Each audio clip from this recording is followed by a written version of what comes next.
Retour en Côte d'Ivoire, fête aussi marquée par des cadeaux aux enfants. La célébration de Noël n'offre pas toujours les mêmes avantages à tous les enfants. Dans les quartiers précaires, par exemple, certains enfants n'ont pas pu bénéficier de cadeaux faute de moyens de leurs parents. D'autres en ont eu grâce aux bonnes volontés. Charles Tatou, Eugène Atoubé. La fête de Noël exige que les parents offrent des cadeaux à leurs enfants, en plus de leurs nouveaux habits.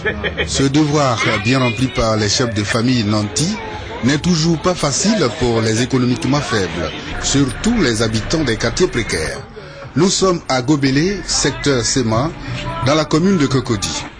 Ici, les cadeaux de grande valeur se font rares, quand bien même que c'est le jour de la fête de Noël.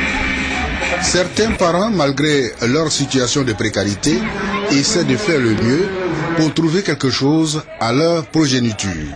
D'autres, par contre, tournent leur regard vers les bonnes volontés afin de permettre à leurs enfants de s'épanouir à l'occasion de la célébration de Noël. Il y a eu la chance qu'une ONG a inscrit mes enfants parmi ceux qui devaient recevoir ces cadeaux à son chef de ça.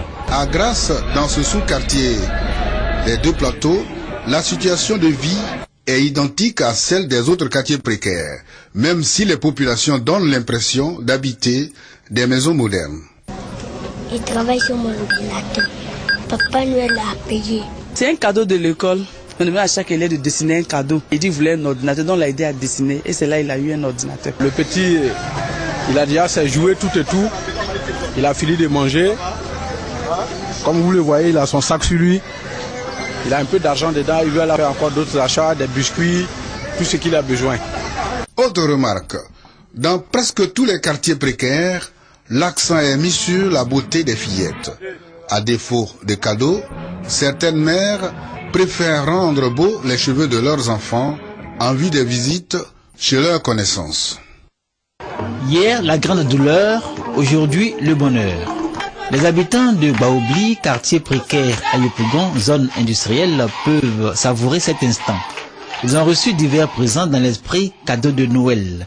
Le donateur est la fondation Doucouré Moustapha, qui par cet acte appelle les populations de Baobli à garder espoir et foi dans l'espérance avec la naissance de Christ Sauveur.